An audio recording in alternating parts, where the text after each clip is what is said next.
Dedicated women's league to fill the gap between college and professional soccer. A league that's committed to advancing women's soccer, focusing on the development of the female soccer player during the summer months, elevating the competition to help each player reach that next level, providing high-level soccer for collegiate players, aspiring and former professionals, and international stars.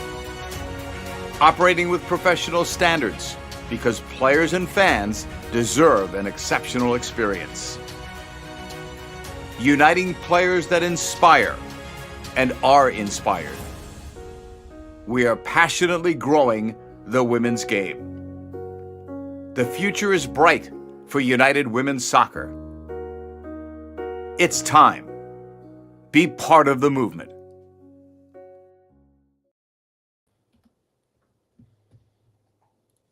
All right, good evening, everyone, and welcome to UWS Weekly, a show dedicated to the greatest semi-pro program for women in the world. My name is Jonathan. Glad you guys joined us this evening. We'll talk a little playoffs, give you an announcement for the national championship that's going to be held actually next weekend, July 22nd and 23rd. We'll get more into that as we go through the show, talking a little bit of playoff picture, giving you some ideas of what to expect, what to anticipate, and what to look forward to this coming week. So starting tomorrow, we're going to start with the Eastern Conference. The Eastern Conference all season long was a battle for who would be representing not the top four seeds. We knew that Buffalo, Sporting, Copper Mine, and Lancaster were running away with it, but the bottom four were separated by 1 point, 2 points to be exact. Albany sneaking in, placing themselves at the 8 with 13 points. The 7th seed of Steel City, New England Mutiny 6, Maine Footy at 5, Lancaster, Copper Mine, Sporting, and Buffalo rounding off the rest of the 8. So starting tomorrow, we're going to see matches played throughout the country or throughout the East. So the first matchup that we're going to talk about comes from what is going to be known as the Patriot Bracket. The Patriot Bracket, there's 2 brackets in the East. The top 2 teams that come out of those brackets will represent the Eastern Conference or the East Division in the national championship that's going to take place again July 22nd and 23rd. We'll talk about that here in a minute. But the first matchup, FC Buffalo Albany Rush. It's going to be at Williamsville South High School tomorrow, 7 p.m. Eastern. That's going to be a good game to watch. The number 1 seed FC Buffalo with unfinished business of sorts, as kind of the hashtag that's been thrown out for them for about 2 years now, and continues to kind of go, and they do definitely have some unfinished business. The winner of that match is going to play the winner of Lancaster Inferno versus the New England Mutiny. This is going to be a tough matchup for both teams. If you look at what their records show, Mutiny was up and down, but this is their second trip to the playoffs in 2 years. Lancaster Inferno is the same thing. This game is going to be held at Tylus Field, Franklin Marshall College in Lancaster, Pennsylvania. That game will take place at 7 p.m. Eastern as well. The winner of that match will take on the winner from Albany Buffalo, and that will conclude a championship match that will take place on Saturday for the final of that game. Then in the other bracket, we have the Union bracket. The first matchup is going to be Sporting CT versus Maine Footy, and this game is going to be taking place in Ludlow, Massachusetts at Lusitano Stadium. Site of the 2022 National Championship. That game is also at 7 p.m. All matches that are first round essentially will be taking place tomorrow, with the final for each on Saturday. The second matchup, 7 p.m. at Dundalk Community College, Copper Mine United, Steel City FC. That's going to be a one to keep an eye on. Should be a fun one to watch as well. We know the story with the West Division. The Santa Clarita Blue Heat are advancing after their 8-0 win over the weekend against FC Arizona. Gave them the outright win of that conference. And we know that the Midwest Conference is going to be the Cincinnati Sirens. They're actually going to play the winner of the top 2 seeds that are coming out of the Great Lakes Division. So you're going to have Michigan Legends hosting the Michigan Jaguars in that matchup on Thursday, with the winner playing on Saturday, hosting the Cincinnati Sirens at home. So Thursday, July 13th, the Great Lakes Division championship game will take place. That will be the Michigan Legends versus the Michigan Jaguars, with the Legends hosting the Jaguars. Saturday, the Central Conference Championship, which is going to put the winner of that match against the Cincinnati Sirens. That should be a fun one to watch. We're excited to see what is going to happen in that particular matchup. But as it relates to playoffs, brackets and everything will be put out tomorrow for that. As we get closer to kickoff tomorrow, all games starting 7 p.m. Eastern, 4 Pacific, over on 11. You can catch those matches. If you just type in on the search bar, United Women's Soccer, see the logo, go ahead and follow that information there.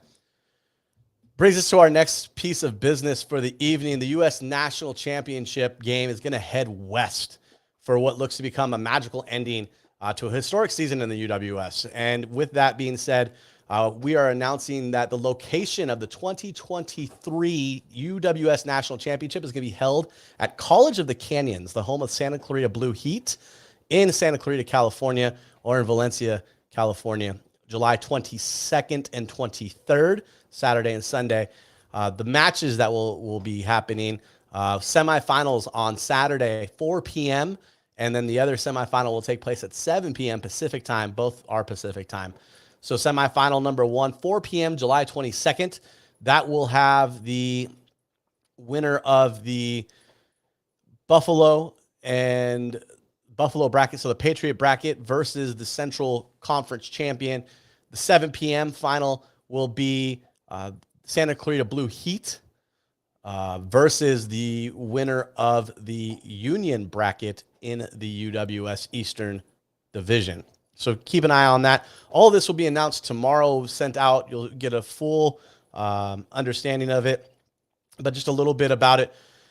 Santa Clarita Blue Heat is hosting this year. They are 4-time West Division champ. This will be the second time that the Blue Heat have hosted the tournament, the national championship, the last time being in 2016. Every match will be held at College of the Canyons, a school that opened in 1969. Has a reputation for innovation, excellent partnerships, and academic success. They have a great partnership with Santa Clarita Blue Heat. They're a great community partner for them and the UWS, and we're excited to have the opportunity to showcase the talent that is going to be in the national championships next weekend in Santa Clarita. So if you can get out there, great. Right across the freeway from the college is Magic Kingdom, or Magic Mountain, which is a Six Flags. So if you bring the family out, there's an awesome opportunity there. But we're excited for what is going to be in store for next weekend, even this weekend. There's a lot of matchups. I think if you look at the opportunities that are there, anything can go. FC Buffalo, we saw Albany beat Sporting Connecticut this past weekend after losing the previous weekend, so coming back and winning. Can they do the same thing against FC Buffalo?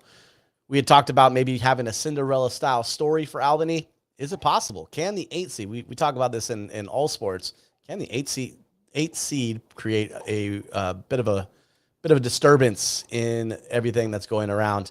Should be interesting to see. We'll have a lot of opportunity here. I think the biggest thing that we'll see, can Lancaster Inferno continue to win? Can they hold off a Mutiny team that last year was the number 1 seed going in and hit a snag in the playoffs? Can they advance? Can Sporting CT overcome the loss that took place last weekend to Albany and beat Maine Footy? And then can Steel City create an upset on Coppermine? Out in the Great Lakes Division, the Legends and Jaguars, those are 2 teams that are evenly matched. The Jaguars, took care of business against the Nationals, who the Legends tied a couple days before. So the Jaguars are coming off of a hot streak. Can they continue that run? Santa Clarita really put down the gauntlet the other day with an 8-0 win on FC Arizona after losing 2-1 down in Arizona the previous week. So there's a lot to be questioned, lot to see, lot to understand, but this is going to be a fun weekend coming up. July 22nd, July 23rd in California, Santa Clarita. If you're looking to make accommodations and get out there, I would recommend flying into Bob Hope Airport, which is in Orange County. It's not too bad of a drive getting up the way to Santa Clarita. Santa Clarita is about 50 minutes away from Los Angeles and a good 20 minutes away from the beach. So you still can get out there if you come with the family on a Thursday, Friday. You still have time to experience some of the great California weather. The week in Santa Clarita will be warm. We're talking high 90s for most running into the weekend.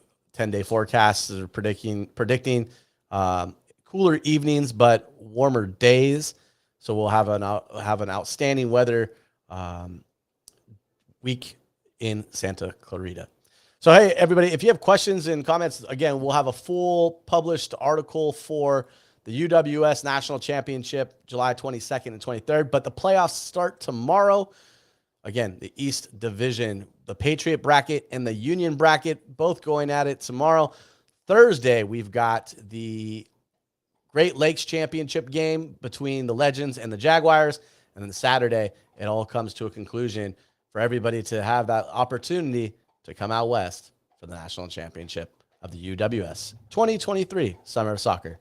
Until then, everybody, we'll see you probably Sunday. We'll do a show Sunday to recap and talk about who's coming out west and get everybody ready for the National Championship weekend.